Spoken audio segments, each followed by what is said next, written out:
아침에 급하게 이어폰을 귀에 꽂다가 왜 한쪽이 잘 안 들리지? 하고 고개를 살짝 기울여 본 적이 있다면 그 순간의 당황스러움을 아마 기억하고 있을지도 모른다.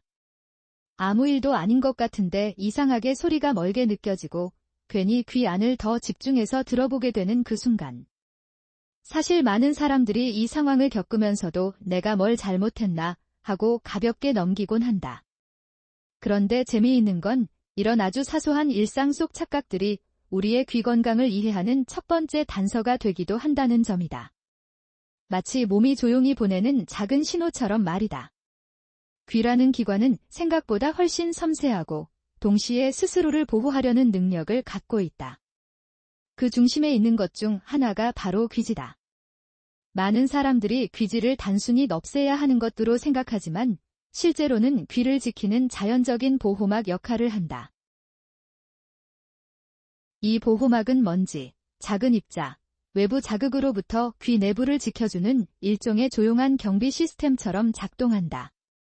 오늘은 이 귀지가 왜 존재하는지, 그리고 우리의 일상 속에서 어떤 방식으로 귀 건강과 연결되어 있는지 아주 차분하게, 그리고 부드럽게 이야기해 보려고 한다.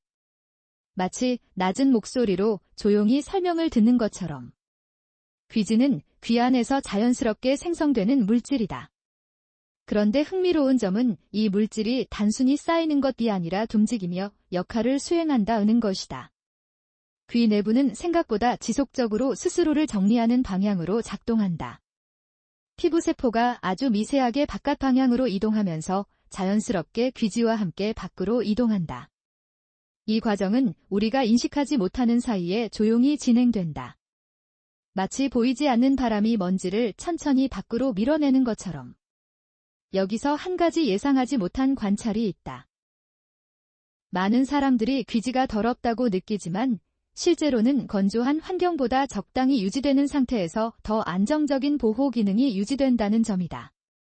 귀 내부는 완전히 깨끗한 상태보다는 일정한 균형을 유지하는 환경에서 더 자연스럽게 작동한다. 이건 마치 자연 속 생태계가 완벽하게 비워진 공간이 아니라 서로 영향을 주고받는 상태에서 가장 안정적인 것과 비슷하다. 조용히 생각해보면 귀는 외부 소리를 받아들이는 기관이면서 동시에 자신을 보호해야 하는 매우 독특한 구조를 가지고 있다. 계속해서 소리가 들어오는 환경 속에서 스스로를 방어해야 하기 때문에 귀지는 일종의 자연 보호막으로 존재한다. 먼지가 들어오는 것을 막고 미세한 입자가 깊은 내부로 침투하는 것을 줄여주는 역할을 한다. 이 보호막은 너무 과하지도 너무 부족하지도 않게 균형을 유지하려는 특징이 있다. 이런 균형은 우리가 일상에서 무심코 하는 행동들과도 연결된다. 예를 들어 이어폰을 자주 사용하는 습관이나 소음이 많은 환경에서 생활하는 방식, 또는 단순히 귀를 자주 신경 쓰는 행동들까지도 영향을 줄 수 있다.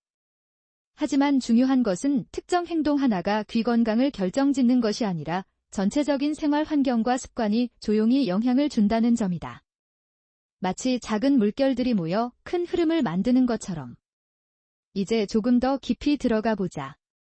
귀지는 사람마다 상태가 다를 수 있다. 어떤 사람은 건조한 형태를 보이고 어떤 사람은 조금 더 부드러운 형태를 보인다. 이 차이는 개인의 신체 특성과 환경에 따라 자연스럽게 나타나는 현상이다. 이것은 이상한 것이 아니라 오히려 다양성의 일부다. 몸은 각자에게 맞는 방식으로 균형을 조절한다. 여기서 중요한 것은 귀지를 무조건 없애야 하는 대상으로 보는 시각을 조금 내려놓는 것이다. 귀지는 원래 존재 이유가 있는 물질이다. 그래서 완전히 제거하려고 하기보다는 자연스러운 상태를 이해하는 것이 더 중요하다. 귀 건강을 바라보는 시선은 제거보다는 균형에 가까워야 한다. 조용히 이어폰을 끼고 음악을 듣는 순간을 떠올려보자. 소리가 귀 안으로 들어오는 느낌은 매우 직접적이다.